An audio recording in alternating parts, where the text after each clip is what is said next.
Skin beauty issues తో struggle అవుతున్నారా? 150+ clinics ఉన్న అడ్వాన్స్డ్ గ్లో స్కిన్ లో ఫ్రీ కన్సల్టేషన్ కోసం కాల్ చేయండి. అందరికీ నమస్కారం. నేను Swaroopa Potlapalli. Welcome to Suman TV. SMA అనే అరుదైన వ్యాధితో బాధపడుతున్న కర్నూలు జిల్లాకు చెందిన చిన్నారి పునర్విక దీనగాథ తెలుగు రాష్ట్రాల్లో వారినే కాదు దేశ విదేశాల్లో వారిని కూడా కదిలిస్తోంది. ఆ పాప ప్రాణాలతో బయటపడాలంటే 16 కోట్ల విలువైన ఇంజెక్షన్ వేయించాల్సి ఉంటుంది. ఏపీ సీఎం చంద్రబాబు నాయుడుతో పాటు డిప్యూటీ సీఎం అయిన పవన్ కళ్యాణ్ గారు కూడా స్పందించి తమ బిడ్డను రక్షించాలి అని పునర్విక తల్లిదండ్రులు కోరుతున్నారు. ప్రస్తుతం నాతో పాటు జూమ్ లైన్ లో రెడీగా ఉన్నారు పీడియాట్రిషియన్ డాక్టర్ బృందారెడ్డి గారు. ఆవిడతో మాట్లాడదాం. నమస్తే బృంద గారు. నమస్తే అండి. బృంద గారు, అసలు ఈ పాప గురించి మీరు కూడా చూసి ఉంటారు. ఆ పాపకు వచ్చిన SMA అనే అరుదైన వ్యాధి ఏంటి, దాని గురించి చెప్పండి. SMA అంటే స్పైనల్ మస్క్యులర్ ఎట్రోఫీ అండి. ఇది most common genetic disorder. It affect spinal cord అన్నమాట. సో ఇది ఏంటంటే autosomal recessive. So parents actually carriers గా ఉంటారు. వీళ్ళ ఫాల్టీ జీన్ బేబీస్ కి ట్రాన్స్ఫర్ అయినప్పుడు బేబీస్ ఎఫెక్ట్ అవుతారు. SMN1 జీన్ అనే మ్యూటేషన్ అవుతుంది క్రోమోజోమ్ 5 లో. మన అందరికి నార్మల్ గా SMN1 అండ్ SMN2 అనే జీన్స్ ఉంటాయి. ఇవి SMN అనే ప్రోటీన్ ని ప్రొడ్యూస్ చేయడానికి హెల్ప్ అవుతుంది. ఈ ప్రోటీన్ ఏంటంటే మనకి మోటార్ న్యూరాన్స్ కి important. And motor neurons brain, spinal cord, muscle connection and function కి ఇంపార్టెంట్ అన్నమాట. ఈ ప్రోటీన్ ప్రొడక్షన్ డిక్రీజ్ అవడం వల్ల మజిల్స్ వీక్ అవుతాయి. సో మెయిన్ రీజన్ దీని వల్ల రెస్పిరేటరీ వీక్నెస్, రెస్పిరేషన్ ఎఫెక్ట్ అవ్వడము, ఫీడింగ్ అండ్ స్వాలోయింగ్ డిఫికల్టీ అంటే నమలడం, మింగడం ఎఫెక్ట్ అవ్వడం జరుగుతుంది. ఇది క్లినికల్ గా 0 నుంచి 4 టైప్స్ క్లాసిఫికేషన్ ఉందన్నమాట. 0 ఏంటంటే ప్రీనేటల్, వీళ్ళ life span less than 6 months ఉంటుంది. ఇన్ యూట్రో అంటే కడుపులో ఉన్నప్పుడే ఐడెంటిఫై చేయడానికి ఫ్యూ సైన్స్ ఉంటాయి. ఏంటంటే డిక్రీస్డ్ ఫీటల్ మూవ్మెంట్స్ అంటాం, పాలీహైడ్రామ్నియోస్ అంటాం, హిప్ డిస్లొకేషన్ అనేది ఉంటుంది, అండ్ వీక్ ఉంటుంది, హైపోటోనియా ఉంటుంది. అండ్ 1, 2, 3, 4 లో 3 and 4 కి నార్మల్ లైఫ్ ఎక్స్పెక్టెన్సీ ఉంటుంది.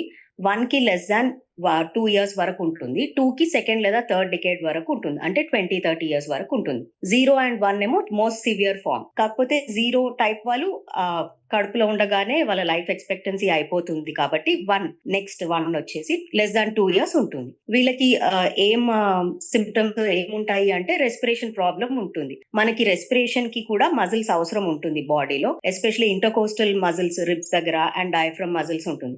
అండ్ వీళ్ళలో లంగ్ డెవలప్మెంట్ కూడా ఎఫెక్ట్ అవుతుంది. సో వీళ్ళకి ఎప్పుడు బ్రీదింగ్ డిఫికల్టీ అనేది ఉంటుంది, మింగడానికి ఇబ్బంది ఉంటుంది. దీని వల్ల రెగ్యులర్ గా ఆస్పిరేషన్ నిమోనియా అని అంటాం. ఇదే one of the most commonest reason for morbidity and mortality. అంటే ఈ బేబీస్ చనిపోవడానికి ఇది one of the commonest reasons అన్నమాట. ఇది కాకుండా టంగ్ ఫెసిక్యులేషన్స్ అంటాం, జర్కీ మూవ్మెంట్స్ ఉంటాయి, హైపోటోనియా ఉంటుంది, ఫ్రాగ్ లైక్ పొజిషన్ అంటాం, గ్లోబల్ ఎయిర్ రిఫ్లెక్సియా అనేది ఉంటుంది. వీళ్ళకి రిఫ్లెక్సెస్ అంటే న్యూరలాజికల్ ఎగ్జామినేషన్ లో రిఫ్లెక్సెస్ కూడా ఉండవన్నమాట.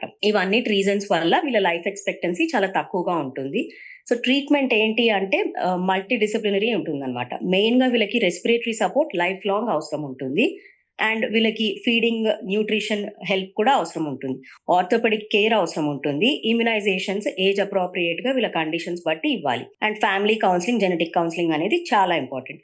ఇది కాకుండా రీసెంట్ గా FDA 3 మెడిసిన్స్ ని అప్రూవ్ చేసింది. జోల్జెన్స్మా అనేది 2019 మేలో అప్రూవ్ చేసిందండి FDA. ఇది ఏంటంటే జీన్ ఎన్హాన్సింగ్ థెరపీ అన్నమాట. SMN1 జీన్ అనే ఏ ప్రోటీన్ అయితే SMN ప్రోటీన్ ప్రొడ్యూస్ అవ్వట్లేదో దాని ఫంక్షన్ ఇది చేస్తుంది. ఇది 1 time ట్రీట్మెంట్. ఈ ట్రీట్మెంట్స్ అన్ని క్రోర్స్ లో ఉంటాయి. సో అఫోర్డబిలిటీ అనేది మేజర్ కన్సర్న్. ఇది కాకుండా ఓరల్ ట్రీట్మెంట్ అండ్ ఇంట్రాథికల్ ట్రీట్మెంట్స్ ఉన్నాయి. ఇవేమో మల్టిపుల్ ట్రీట్మెంట్స్ అవసరం ఉంటుంది, అంటే మల్టిపుల్ సిట్టింగ్స్ లాగా అవసరం. ఏదైతే జోల్జెన్స్మా అనేది ఉందో అది సింగిల్ ట్రీట్మెంట్ లో అయిపోతుంది. దీనికి డెఫినెట్లీ బేబీస్ లో ఇంప్రూవ్మెంట్ చాలా ఉంటుంది. దీంట్లో స్టడీస్ ఉన్నాయి. కాకపోతే అఫోర్డబిలిటీ అనేది ఒక మేజర్ ఇష్యూ ఉంది. కొన్ని కంట్రీస్ లో ఏంటంటే చెప్పండి. కొన్ని కంట్రీస్ లో న్యూ బోర్న్ స్క్రీనింగ్ లో ఐడెంటిఫై అయినప్పుడు గవర్నమెంట్ హెల్ప్ చేస్తుంది ఫైనాన్షియల్ గా ట్రీట్మెంట్ కి. ఆర్ కొన్ని కంట్రీస్ లో government and pharma companies negotiations తో సబ్సిడైజ్ కాస్ట్ లో అవైలబుల్ ఉంటుంది. డాక్టర్ గారు, పునర్విక పుట్టినప్పుడు బాగానే ఉంది. ఆ తర్వాతే ఈ వ్యాధి లక్షణాలు అనేవి బయటపడడం ప్రారంభించాయి. అంటే ఏ ఏజ్ లో ఈ వ్యాధి బయటకు వస్తుంది, అసలు ఎందుకు వస్తుంది? ఇందాక నేను చెప్పినట్టుగా 0 టైప్ అనేది కడుపులో ఉన్నప్పుడే తెలిసిపోతుంది. 1 టైప్ అనేది అంటిల్ 2 years వరకు వీళ్ళ లైఫ్ ఎక్స్పెక్టెన్సీ ఉంటుంది. ఫస్ట్ సైన్ ఏంటంటే నెక్ హోల్డింగ్. మనకి నార్మల్ గా నెక్ హోల్డింగ్ అనేది 3 months కి అప్రాక్సిమేట్ గా వస్తుంది. ఈ బేబీస్ కి రాదనమాట.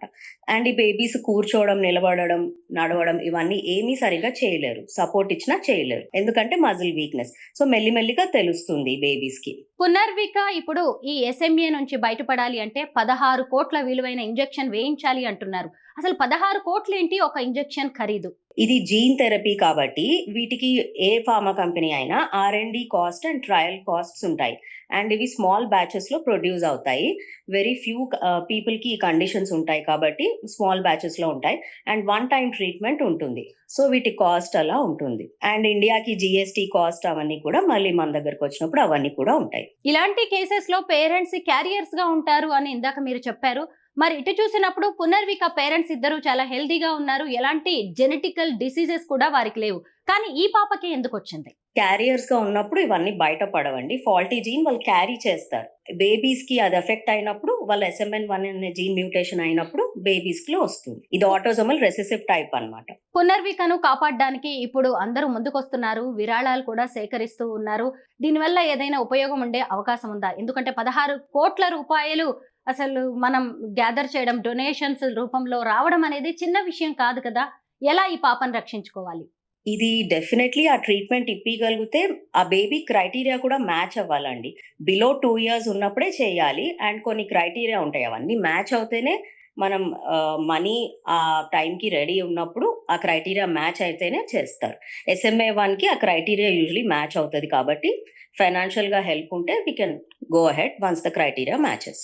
ఇప్పుడు ఈ పాపకు వేయాల్సిన ఇంజెక్షన్ అనేది అమెరికాలో తయారవుతుంది అంటారు, మరి ఇండియాకి వస్తుందా? డబ్బుంటే సరిపోతుందా? ఇది మల్టీ డిసిప్లినరీ టీమ్ ఉంటుందండి. ఫస్ట్ బేబీ కండిషన్ చూసి, ఇప్పుడు ఈ టైంలో బేబీ కండిషన్ ఇలా ఉంది, మనీ అంతా వాళ్ళు రెడీ అయ్యాక ఆ టైంలో బేబీ కండిషన్ చూసి బేబీ క్రైటీరియా మ్యాచ్ అయితేనే అప్పుడు ముందుకెళ్ళగలుగుతారు. పునర్వికకు ఇప్పుడు SMA వచ్చింది, ఆ తర్వాత పుట్టే పిల్లలకు కూడా ఆ కుటుంబంలో వచ్చే అవకాశం ఉంటుందా? ఉంటుందండి. బికాస్ పేరెంట్స్ క్యారియర్స్ గా ఉన్నప్పుడు వచ్చే అవకాశం ఉంటుంది. జెనెటిక్ ప్రాబ్లం కాబట్టి ఉంటుంది. మేల్స్ అండ్ ఫీమేల్స్ కి ఈక్వల్ ఛాన్సెస్ ఉంటుంది. పిల్లలకు ఇలాంటి జెనెటికల్ డిసీజెస్ రాకుండా పేరెంట్స్ ముందు నుంచే ఎలాంటి జాగ్రత్తలు తీసుకోవచ్చు? మేనరికం పెళ్లిలో ఒక మేజర్ ప్రాబ్లం ఉంటుందండి.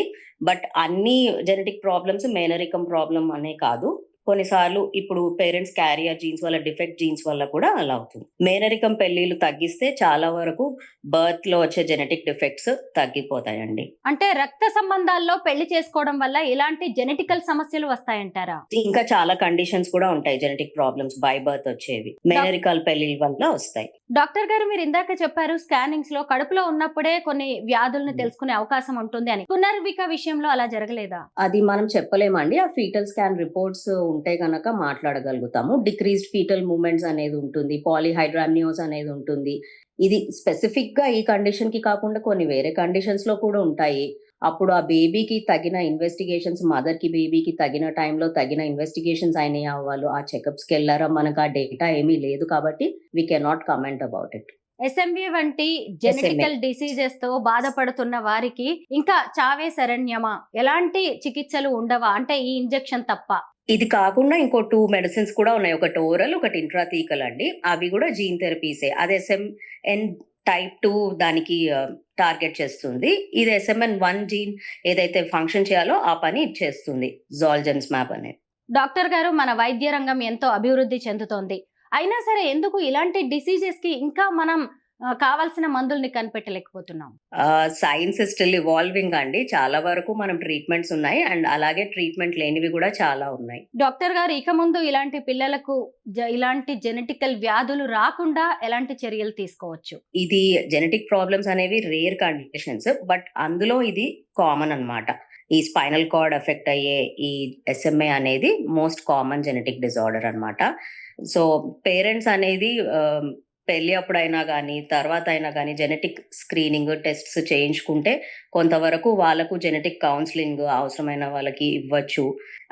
అంటే ఎఫెక్ట్ అయ్యాక ముందుకెళ్లే కన్నా ముందే ప్రికాషనరీగా కొన్ని డెవలప్డ్ కంట్రీస్ లో పేరెంట్స్ కపుల్స్ బిఫోర్ మ్యారేజ్ చాలా టెస్ట్ చేయించుకుంటారు. అలా ఇవన్నీ కూడా చేయించుకోవచ్చు if they are willing to.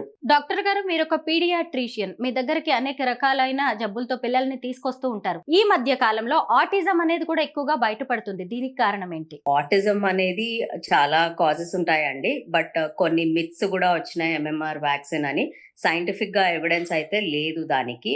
Babies ని ఇవాల్యుయేట్ చేస్తే గానీ మనం సరిగ్గా చెప్పలేము. కొన్నిసార్లు ఆ మిత్స్ వల్ల కూడా పేరెంట్స్ వ్యాక్సిన్స్ తీసుకోవడానికి కూడా భయపడుతున్నారు. సైంటిఫిక్ గా అయితే MMR వ్యాక్సిన్ వల్ల వస్తుందని ఎక్కడా ప్రూవెన్ లేదండి. ప్రస్తుతానికైతే ఇట్స్ నాట్ ప్రూవెన్. SMA వంటి జెనెటికల్ డిసీజెస్ బయటపడ్డ తర్వాత పిల్లలు ఎన్ని రోజుల వరకు బతికే అవకాశం ఉంటుంది? ఇందాక నేను మెన్షన్ చేసినట్టుగా క్లినికల్ క్లాసిఫికేషన్ లో 0 to 4 అని చెప్పాను కదా. 0 టైప్ లో less than 6 months కడుపులో ఉండగానే వాళ్ళ life expectancy few weeks to less than 6 months ఉంటుంది. SMA టైప్ 1 లో less than 2 years. 2 years లోపే ఆ కాంప్లికేషన్స్ నేను ఇందాక చెప్పినట్టుగా ఆస్పిరేషన్ న్యూమోనియా అనే కాంప్లికేషనే వీళ్ళకి one of the major reasons అన్నమాట. And type 3 and 4 relatively better ఉంటారు. వాళ్ళకి మెల్లిగా సిమ్టమ్స్ బయటపడతాయి, వెమ్మటే పడవు. లైఫ్ ఎక్స్పెక్టెన్సీ వీళ్ళతో కంపేర్ చేస్తే వాళ్ళది బెటర్ గా ఉంటుంది.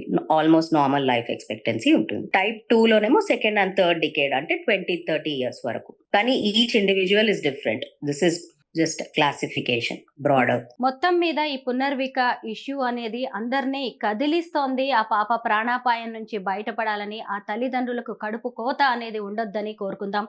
Thank you so much doctor గారు. థ్యాంక్ యూ అండి.